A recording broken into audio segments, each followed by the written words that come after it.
As many of you now know, back on July 4th, President Trump signed into law the One Big Beautiful Bill. So what this bill does, it is a promise that President Trump made to extend the Tax Cuts and Jobs Act that he implemented back in 2017 and make some of these tax brackets that he implemented then permanent. So this bill does that and then some. So here are a couple of quick highlights that were included in this bill. So first and foremost, the tax brackets for individuals, head of households, and married filing jointly are now extended beyond 2025. And these are all indexed for inflation. So that is good news for individuals and married filing jointly, because these tax brackets were about 3 or 4% lower than what they would have reverted back to prior 2017 numbers. One of the other things that's in there is there will be a increased standard deduction amount. So for individuals, that's a little over $15,000 now for the standard deduction.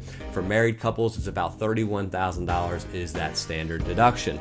So what this is trying to incentivize people is to not file itemized returns.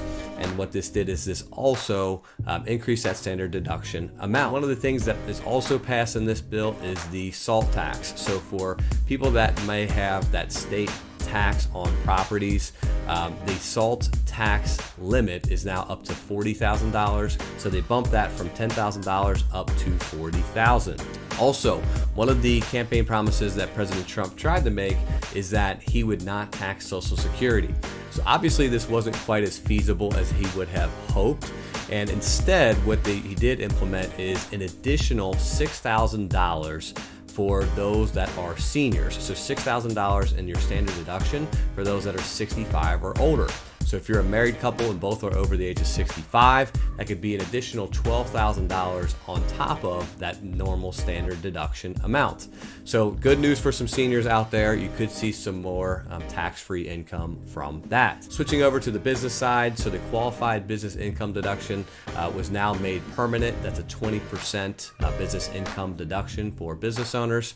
One of the other things for investors, for business owners, for real estate investors, is he brought back the 100% bonus depreciation.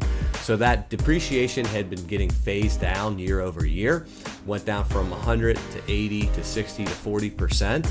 And instead, it will now be that 100% accelerated depreciation, or that 100% bonus depreciation each and every year. And that law is now made permanent. So there is one thing to keep in mind if you're a business owner and you're looking to invest in additional vehicles for your business, if you're looking to expand your property, make some capital expenditures, you can now do that with 100% bonus depreciation.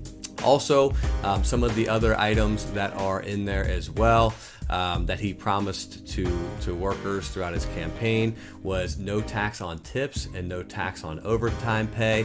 So that is one thing to look at if you do get income from that. See what would now be not taxable to you in those on that income. And then lastly, as far as 529s plans go, they drastically expanded these. So as many of you know, they are now available to pay for expenses from K through 12.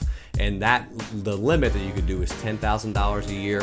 In 2026, that limit will get bumped up to $20,000 a year. And there's also some more things that you can use for 529 money. Things that you can add for 529 money would be any type of tutoring, any type of test preparation courses. So if you're studying for the SAT, ACT, those expenses can now be paid with 529 money. There's also some expenses that can be covered for homeschooling or some of the trade schools. So if you're entering an apprenticeship, or if you're an electrician, you can now use 529 money to cover some of those expenses. So it's something to be aware of, is some boosted causes that you can use for 529 money. So there's a lot to unpack in this bill. There's a lot more items, so too many to cover in a short video, but those are some of the highlights and something to be aware of, and something to maybe review and think about if you're an investor. How could you start to take advantage of some of these tax breaks and some of these tax deductions? If you have any questions on this, feel free to shoot me a message.